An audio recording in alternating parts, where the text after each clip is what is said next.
everybody. Thank you so much for attending this press conference. Today is a very special day for us as a UNM community as well as a UNM international community.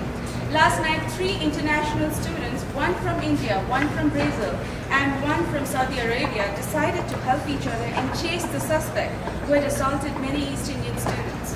The UNMPD and the APD also worked with each other, and both the police departments responded immediately to the students' calls to apprehend the suspect. We as a community have proved to each other that we can support and help each other in making our lives safe and secure.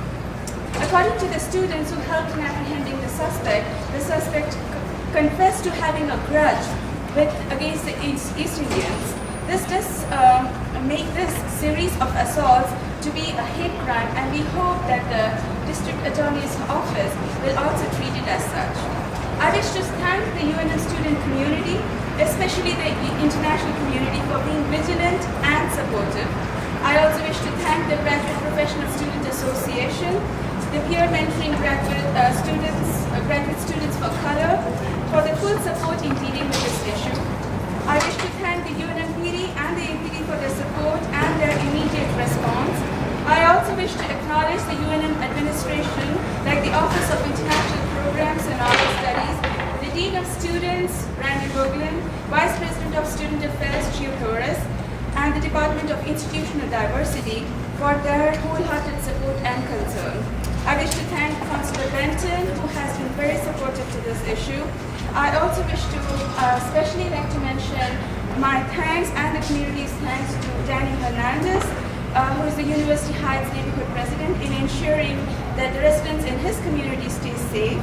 And last but not the least, I wish to acknowledge the Indian students, especially those who have been assaulted, for showing courage and cheer through the entire episode. At the same time, I would like to emphasize that we, the Indian community, want the suspect to get the best possible mental health treatment. If that is what is required in this case, we want compassion.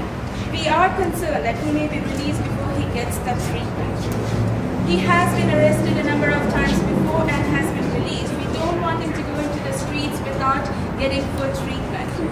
We are concerned and we want the suspect to be able to lead a normal and a healthy life like all of us. And we hope that the different systems in Albuquerque would be able to provide him the opportunity to do that. With that, I wish to introduce you the heroes of yesterday and today, Vamsi and George and Mohammed, to speak and explain to you what they did, please. Okay. Yeah, hi. Actually, it was straight for me yesterday. Give your name. Yeah, I'm Mohammed Al-Dosri. I'm from Saudi Arabia. It was my first time I fought yesterday. When I walked inside the campus, someone pushed me in the back, and I didn't know who is, and he tried to fight with me. I told him, what's going on with you? Do you know me? Yeah, he didn't answer. I didn't know what's going on. After that, Bomsi and George came. They kind of explained for me. Okay. Well, I just saw this guy attacking this other guy in the streets. And when I saw that, I knew was this guy that was attacking Indian people and stuff. So I came to help. Trumps came with me. And I saw was Mohammed, which I know was a friend of mine. But the guy just wanted to fight, and I mean, we went for it, you know. And then he ran, he tried to get into buses, and we said to the bus drivers not to let the guy in because he was attacking people. And while that, we called the police. Phones was with the phone. We called the police, and we just chased him. We followed him. We went down to Yale, or to Central.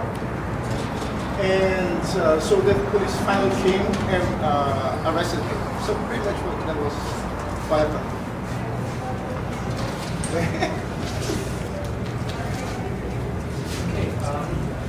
Any questions? I would like to also introduce one of the earlier victims, Ankur Tangirila, who's a PhD student with the Mechanical Engineering Department, to tell all of you how we as a community feel about this issue. Thank you, Bhavna. First of all, I would like to really thank Bhavna here for representing our community really well. She has done everything she could to see to it that we get justice. And as far as me, I'm really relieved and I'm happy that and I hope that these crimes stop. Will stop after the culprit is going to get the proper punishment. By law he should be prosecuted. So I'm very relieved as a victim and as a community, as the Indian community. Thanks. I would welcome any questions from the press if they have for students or to us or to the community president. Do you have any questions? What's your feeling now? You must be relieved that this guy is at least in custody for now, but you said he might be released again. They've done it before. What was that?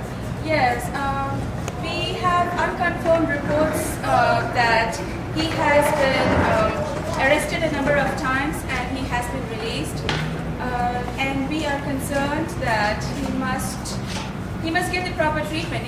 We are not worried about he being released, but we are worried about he not getting enough treatment. And that is what we want to emphasize.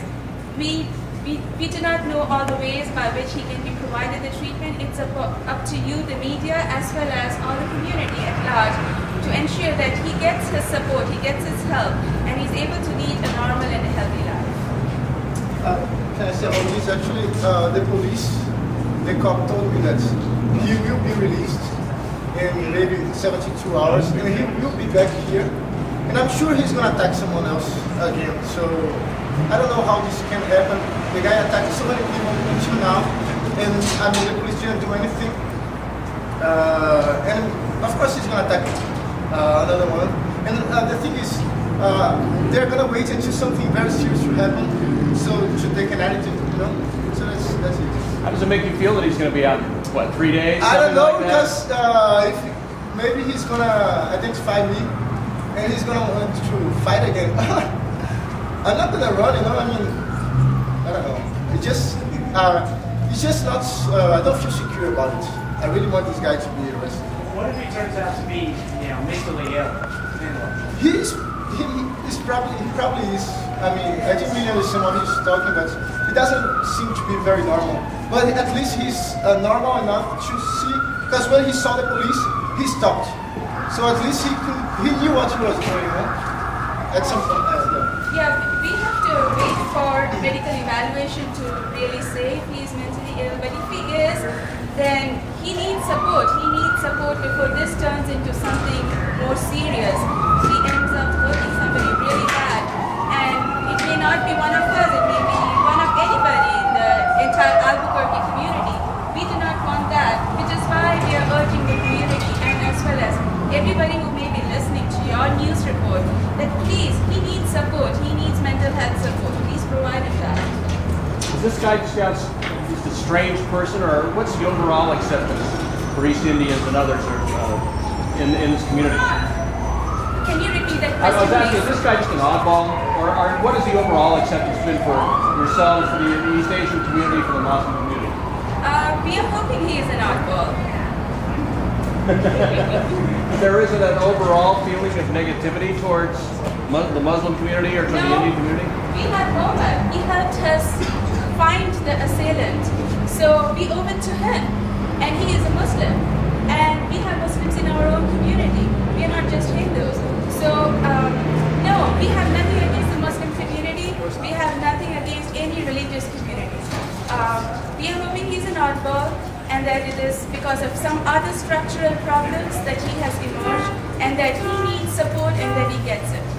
You can safely rule out any religious connection to this series of crimes, but it is definitely something targeted towards a particular community because he has a personal grudge against them.